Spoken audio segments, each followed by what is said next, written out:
Assalamualaikum warahmatullahi wabarakatuh.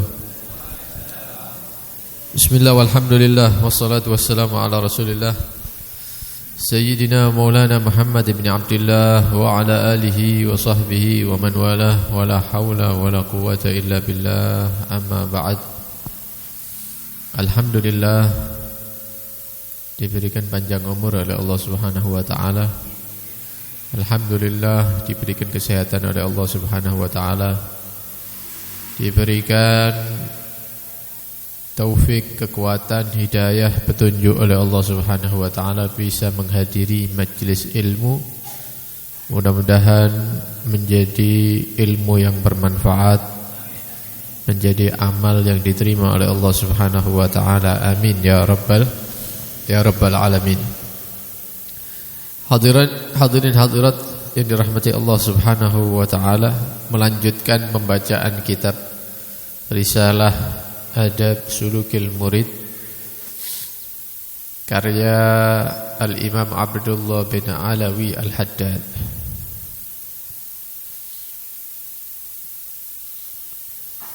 Beliau berkata, wa awwalu syai'in yabda'u bihil muridu fi tariqillahi tashihut tauba ilallahi ta'ala min jami'iz dzunub. Pertama, perkara yang harus dilakukan oleh seorang al-murid yang dia itu berkeinginan mendapatkan kebahagiaan dunia dan akhirat.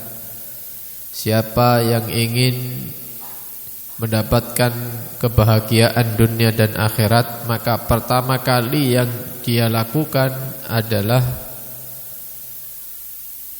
tobat kepada Allah Subhanahu wa taala dari segala macam dosa. Barang siapa yang ingin menjadi hamba yang berbahagia di dunia sampai di akhirat, maka pertama yang harus dilakukan yaitu kembali kepada Allah, bertobat kepada Allah Subhanahu wa taala. Wa in kana alaihi syai'un minal madzalim li ahad minal khalqi falyubadir bi adaiha ila arbabiha in amkan. Dan jika dia pernah berbuat zalim kepada seseorang dengan misalnya melukai atau mengambil harta mereka, mengambil hak mereka, maka jika ingin mendapatkan kebahagiaan dunia dan akhirat, bersegeralah kita meminta maaf. Kalau memang itu harta atau hak mereka, maka kita kembalikan. In amkana, jika memungkinkan. Artinya orangnya yang pernah kita ganggu, yang pernah kita ambil harta atau haknya masih ada, masih terlihat. Bisa kita meminta maaf kepada dia, bisa kita mengembalikan harta atau hak kepada dia. Berarti ini memungkinkan. Kita datang kepada dia, kita menyatakan bahwa kita pernah salah, kita meminta maaf, kita minta halal, meminta ridho. Kalau ada harta dan hak yang diambil, maka kita kembalikan. Dulu saya pernah mengambil ini punya Anda, saya kembalikan sekarang. Dulu saya sampai ke pengadilan, saya akui bahwa itu punya saya, padahal bukan punya saya kembalikan sekarang. Ini jika kita berharap menjadi hamba yang bahagia dunia akhirat. Tobat kepada Allah dari segala macam dosa. Tapi kalau dosa ini berkaitan dengan makhluk, maka kita harus meminta halal, atau kalau itu harta kita kembalikan. Ndak ono beb, orangnya beb sudah tidak ketemu lagi. Sudah saya cari-cari, tidak ada kabarnya. Katanya pindah kemana gitu, mau keluar pulau atau kemana. Saya pernah salah sama dia, pernah saya ambil hartanya. Kalau tidak memungkinkan, ya, kalau tidak memungkinkan, maka kita sedekahkan di jalan Allah Subhanahu wa taala. Pahalanya kita niatkan untuk orang yang kita ambil hartanya, dan selalu memohon berdoa kepada Allah Subhanahu wa taala. Mudah-mudahan dengan cara itu kelak di akhirat orangnya tidak menuntut kita lagi. Mudah-mudahan dengan cara seperti itu orangnya ridho nanti di akhirat kepada kita. Kenapa kok seperti ini? Karena kalau urusannya itu dosa kita antara kita dengan Allah, Allah itu Maha Pengampun. Kita maksiat dengan mata kita, kita maksiat dengan telinga kita, dengan mulut kita, dengan tangan kaki kita, perut kita misalnya memakan sesuatu yang diharamkan, misalnya kemaluan kita bermaksiat kepada Allah. Ini dosa antara hamba dan Allah. Kalau kita serius tobat meminta ampun kepada Allah, Allah itu Maha Pengampun. Wahai anak turun Adam, kata Allah, seandainya kamu mendatangi aku dengan setumpuk dosa, maka akan aku datangi kamu dengan setumpuk maghfirah, ampunan. Kalau kita datang kepada Allah membawa dosa yang banyak, maka Allah pun akan memberikan ampunan yang banyak. Karena kita punya Tuhan, Tuhan Allah adalah Tuhan yang Maha mengampuni. Tapi kalau urusannya sama manusia lain lagi. Menungso podo menungso, pernah salah, ini tidak bisa. Wis insya Allah dia memaafkan saya. Tidak bisa seperti itu, belum tentu. Kita harus datang kepada dia, harus meminta halal, meminta maaf. Baru kita nanti akan selamat di akhirat. Kalau tidak, bakal dituntut nanti. Jangankan urusan uang, kita ngambil tanamannya orang untuk selilit, itu kalau orangnya tahu, ya buat bersihkan gigi, kita ada izin, itu nanti di akhirat bisa dituntut itu. Apalagi urusannya duit atau yang lainnya. Karena itu kita mohon kepada Allah Subhanahu wa taala, mudah-mudahan kita diselamatkan di akhirat nanti insyaallah. Kenapa para ulama ini mengatakan kalau kita bertujuan berharap menjadi orang yang selamat dunia akhirat, perkara yang pertama yang dilakukan adalah tobat kepada Allah Subhanahu wa taala dan meminta halal, mengembalikan hak-hak orang yang pernah kita ambil, kita salahi. Kenapa kok seperti itu? Kata para ulama, la yumkinuhu sair ilal haq, fa innal ladzi takunu zimmatuhu murtahanah bihuquqil khalqi la yumkinuhu sairu ilal haq. Karena manusia ini, kita semua ini, kalau masih ada urusan yang belum selesai dengan manusia yang lain, itu seperti orang yang kakinya diikat, ditaleni sikili. Ya. Kemudian dimasukkan ke dalam kakinya. Wis ditaleni, ya, dimasukkan ke dalam tanah kakinya. Nah, pertanyaannya, kalau kita diikat kemudian dimasukkan, mau jalan kemana kita ini? Ndak iso kape nang-nang. Ke depan tidak bisa, ke belakang tidak bisa, ke samping tidak bisa. Lah, kalau kita ini mau mendapatkan kebahagiaan dunia akhirat, kita harus maju ke depan. Kita harus mengarah kepada ridho Allah Subhanahu, harus bergerak. Lah, kalau mau bergerak, ya ikatannya dibuka dulu. Keadaannya kita ini harus diperbaiki dulu, baru kita bisa maju ke depan satu langkah, dua langkah, semakin dekat kepada Allah Subhanahu. Lah, apa yang mengikat kaki kita ini sehingga kita tidak bisa maju ke depan semakin dekat kepada ridha Allah Subhanahu wa taala? Maksiat-maksiat yang belum kita tobati. Apa yang mencegah kita ini mendekat kepada Allah, mendapatkan ridha Allah? karena kita pernah nyalai orang dan kita belum minta halal sama orangnya. Karena kita pernah mengambil hak orang, harta orang, belum kita kembalikan hak mereka dan harta mereka. Seperti manusia yang kakinya diikat, mau maju ke depan tidak bisa.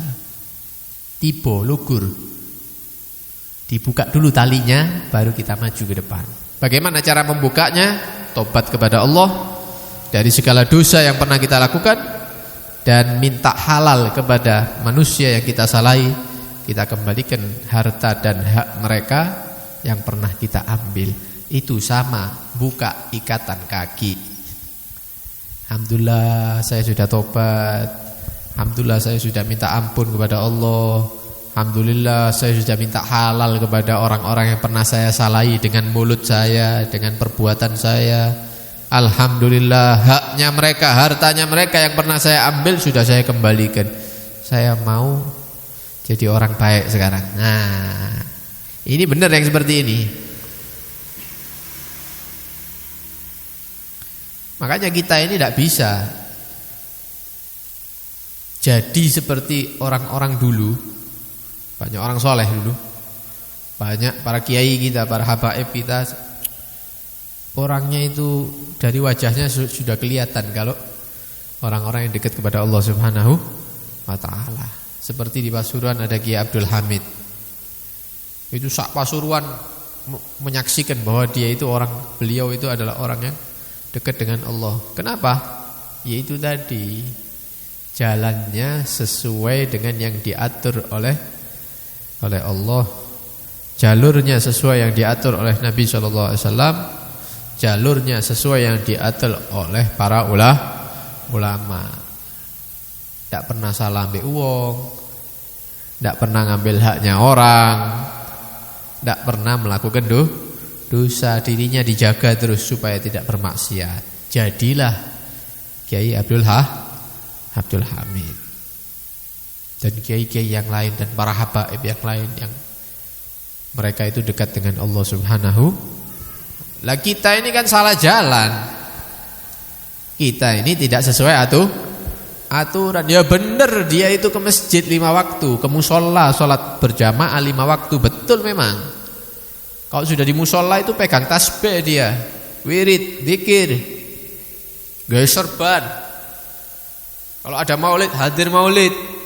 Sholawatan, ada majelis ilmu, hadir majelis ilmu. Bagus memang kelihatannya bagus. Tapi sikile ditaleni, kakinya ditaleni, diikat. Kenapa? Ya iku mang. Ya, sholat terus maksiat jalan STMJ itu katanya ya. Ya iku sikile ditaleni, makanya ndak wali-wali. Makanya tidak bisa jadi wong soleh. Kenapa? Tidak sesuai aturan, tidak sesuai jalur. Ya seperti kita ini sekarang ini ya. Tidak bisa seperti jadi Kiai Abdul Hamid, tidak bisa. Kenapa? Ya itu tadi tidak sesuai jalurnya. Kita beramal tapi salah ambek wong.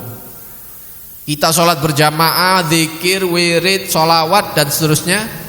Tapi mangan duwe wong durung dibalekno, ngambil haknya orang, nyakiti orang dengan mulutnya, dengan lisannya, mengganggu orang dengan perilakunya. Nah kalau seperti itu kapan sampainya kepada ridho Allah Subhanahu? Tidak sampai. Kape maju ndak iso tiba, ngantek tiba. Kenapa? Ya itu tadi tidak tobat yang sungguh-sungguh yang sebenar-benarnya, tidak meminta halal kepada sesama makhluk. Berarti corone ya apa? Tobat satu pertama. Setiap manusia pasti punya salah, pernah melakukan dosa. Maka kita harus bertobat kepada Allah Subhanahu wa ta'ala. Syaratnya satu, sidqun nadam ala dzunub. Jujur, betul-betul nyesel kalau dia itu pernah melakukan dosa. Lopo biyen nglakoni ini. Ada apa saya dulu melakukan dosa itu? Nyesel dia, hatinya itu nyesel. Lek wis eling dosane sumpek, ya Allah, mudah-mudahan diampuni dosa saya. Kalau ingat malam-malam sendirian nangis, minta ampun sama Allah. Ya Allah, tidak ada yang bisa memaafkan dosa saya kecuali Engkau ya Allah, ampuni dosaku ya Allah, gitu. Ini tanda orang yang menyesali dosa-dosa. Sebagian orang kan ndak, lapo? Ngombe. Aku biyen luwe akeh to kon. Lu bangga. Wis maksiat, Bang. Bangga dicerita-critakno maneh. Ngono apa ngepil. Kon sik arek kapan kon iki? Aku wis pilih kok kabeh. Bangga dia. Wah, aku pengedar biyen. Lho kok dibanggakan dosanya? Seharusnya nyesel kan dia melakukan maksiat. Satu syaratnya tobat itu nyesel. Menyesal karena dia pernah melakukan dosa. Yang kedua, dia berkeinginan kuat untuk tidak kembali melakukan dosa itu. Dalam hati, saya mulai hari ini tidak akan melakukan mendekati dosa itu lagi sampai saya mati. Itu namanya tobat yang sesungguhnya, yang benar. Tobat yang benar itu. Karena orang yang dia itu menyatakan tobat kepada Allah Subhanahu wa taala daripada dosa yang pernah dia lakukan, tapi ternyata dia tidak ada keinginan untuk meninggalkan, ya, si ono ya memeni ya. Si kepingin ya. Si ono rencana sih ya. Maka yang seperti ini tobatnya tidak diterima oleh Allah Subhanahu wa taala. Perkara kita sudah menahan diri kuat, ya nguat-nguatno, ternyata jatuh kepada maksiat itu lagi, ya kita tobat lagi kepada Allah Subhanahu wa taala. Bukan astagfirullah tapi meni jam 8. Ya ini bukan tobat, ini namanya wis rencana. Kita betul-betul tobat kepada Allah. Suatu saat kita jatuh kepada kemaksiatan itu, maka kita bertobat lagi kepada Allah Subhanahu wa taala. Nah, dengan cara ini maka insya Allah jalur yang kita lewati sesuai dengan yang diatur oleh Allah dan Nabi Muhammad SAW, sesuai dengan yang dijelaskan oleh para ulama. Nah, ini penting, ya, penting karena sebagian kita ini mengira dengan apa yang sudah kita amalkan hari-hari ini, kita ini sudah benar begitu. Padahal kalau mau diteliti lagi, kalau mau dipelajari lagi kitabnya, kalam-kalam para ulama, ternyata kita ini jalan di tempat, tak maju-maju mulai biyen. Mulai 6 sampai umur 30 sampai umur 40 ini jalan di tempat. Ya, jalan di tempat, gerak wis, ndak nanti wis mlaku ngono tok wis. Ya. Dan kita ngira sudah nyampe begitu ya. Awak-awakan iki wis di musala iki wis tahunan. Iya tahunan, tapi sesuai enggak sama aturannya para ulama ini? Sudah tobat enggak dari dosanya? Sudah berhenti enggak? Bagaimana kabarnya antum pernah ganggu fulan orang itu dengan mulutnya Anda? Bagaimana kabarnya dulu antum pernah kalau bahasa Inggrisnya keket sama orang misalnya ya apa? Wis njuk sepuro ta? Apa lirik-lirik antok sampai saiki? Lah ini kan percuma yang seperti ini. Akhirnya kita tidak kemana-mana, tidak semakin dekat kepada Allah Subhanahu wa taala. Wis ndak nandi-nandi. Dengan umur yang setua ini kita tidak kemana-mana ternyata. Bukan semakin dekat kepada Allah Subhanahu wa taala. Oleh karena itu, mari mumpung masih dikasih umur sama Allah, kasih kesempatan, kita tobat, kita kembali kepada Allah, minta ampun kepada Allah daripada dosa-dosa yang pernah kita lakukan.